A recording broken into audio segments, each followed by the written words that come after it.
Hello and good morning, Blue Jays fans. Welcome to Jays Latest. I'm your host, Craig Borden, and we're going to talk all things Blue Jays today. And it's actually, I promise you, all about Blue Jays today. So, on that note, let's dive right into this one because we got a call to the starting rotation apparently because for some reason the news media all of a sudden in sports believes the Toronto Blue Jays are not done and they're going to shift the pitching for a starting rotation, which we already have a now our opening day starter from 2025 is now our fifth starter, and Jose Barrios seems a little odd. I'm all for depth, but not this kind of depth. And my reasoning for that whole thing is I do not think the Blue Jays are really in on Framber Valdez.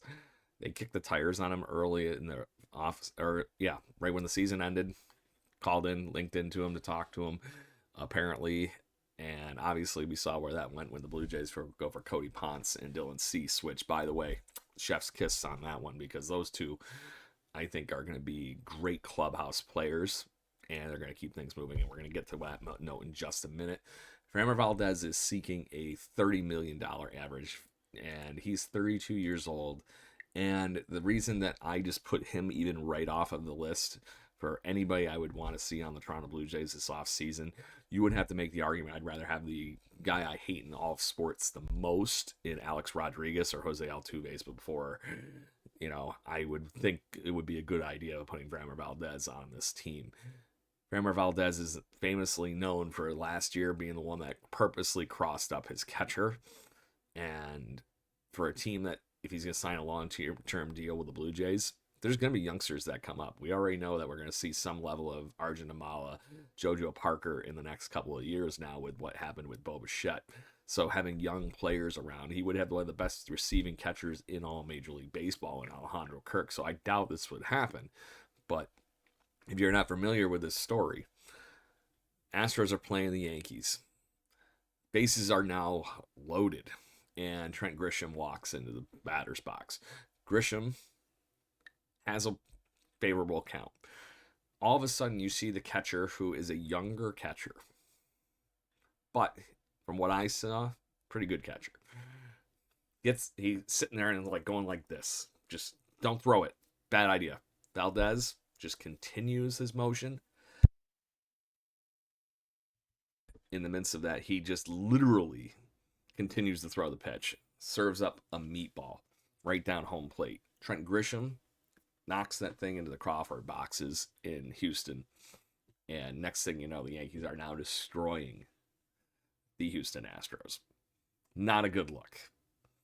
So, catcher thinks nothing of it other than being upset. Obviously, Valdez was a little bit more upset because the following pitch, who knows what the signal actually was because of the pitch comp fun, but the catcher ends up wearing a fastball right solid into the chest protector. That doesn't happen on a fastball, I think, and most Major League Baseball analysis would, I think, agree with me.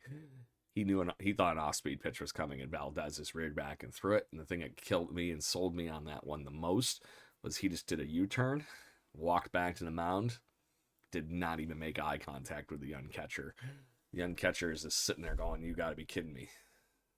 And it just looked like a locker room disaster in the making.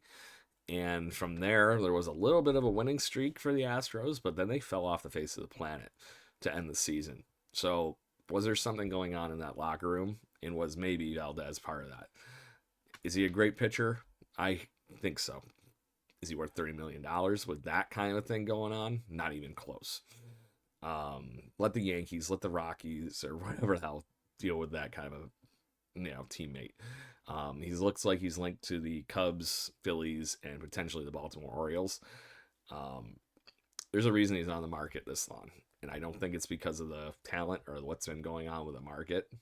I think it's because there's enough teams that are going, is he going to hurt my locker room? And that's where I want to focus the last parts of the show before we get to our better know your 40-man roster fun here that we're going to end every episode with in over the next couple of weeks.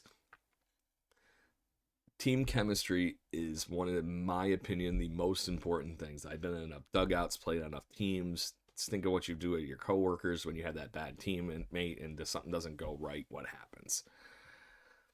The Blue Jays got to the World Series last year on many, many, many, many things. The core of that is they were a team. Outside of a couple of incidences, which maybe was caused by the front office, and I'm talking about Jose Barrios, um, and maybe his headspace a little bit. But to that point, the Blue Jays are a very good team together. They pick each other up. It was that next man up mentality. It was, what can I do to help the team today? Look at Davis Schneider, Miles Straw, all these wonderful players that we had this past season and what we did. You cannot bring certain things into that argument and watch it still be as good as it was. So if you bring in somebody like Valdez in that occasion, let's say, just for the record, I'm not saying he really is, that event that I explained a minute ago, let's say that is the norm in player example B. That kind of thing can be toxic. The ego, the playing for the name on the back, just so I can have a contract kind of thing. That doesn't play well in a locker room like the Blue Jays built in this past off season, or past season, I mean. And it's not going to be a good time. Those are the kind of stupid moves that wreck teams, put a poison pill in things, and just watch it erode. And you got to be very, very careful when you're adding talent to a team like this Toronto Blue Jays core, because it needs to be the right pieces to ensure that we run this thing back to the World Series and get another shot at it. And you got to bring the right people. It's as simple as that. If you're building a team and you had a choice of bring in whoever you would like, content and character usually does play into it. You know, if you're trying to hire somebody for your team at your work, you want to hire somebody as a giant prick to come in and boss everybody around, and they're like the lowest guy on the totem pole. It just doesn't work out very well. So, that analogy aside, let's talk to the future, because the Blue Jays, obviously, we're 21 days away from pitchers and catchers reporting. I don't know if you all saw the sign behind me when I was scrolling through the screen, but we are getting very, very close to spring. But better know your spring roster. Let's talk Ricky Tiedemann today. And I think he is a very intriguing story for this spring. Ricky Tiedemann was one of the young rising stars, and we saw him a couple of years ago in spring training, and he was just mowing through the Detroit Tigers. The lefty can throw hard. He's got some great secondary pitches. There's a lot to like about Ricky Tiedemann. He went down Tommy John surgery and took the whole year of 2025 to get better, stronger, ready to go for this next opportunity. He comes into spring training healthy. He got hurt in 2024, kind of like, I think it was February, no, not February, like middle of the season, January or so, June. So he's back in business at this point. It's a full year, removed from the surgery, built up, ready to give it a shot.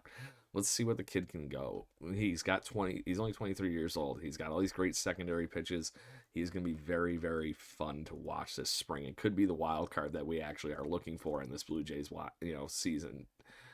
He's currently ranked the Blue Jays' fourth prospect. He's been very, very good up to this point. You talk about comparisons. He was on a very Trey Savage trajectory. It wasn't going to happen all in one season, but he was knocking on the door to get some people's attention at the major league level. And now healthy, I'm very excited to see where he picks things off and goes, because he's got all the fun tool set to be able to be very, very good at baseball. And I'm very confident that he's going to get there. He's been one of the guys I've been very high on for years, and I'm sorry if I'm just gushing my opinion on that one, but Tiedemann has got the stuff. And you talk about what the Blue Jays are building for a future with Trey Savage, eventually, potentially, with Dylan Cease and Cody Ponce anchoring this post Kevin Gossman rotation.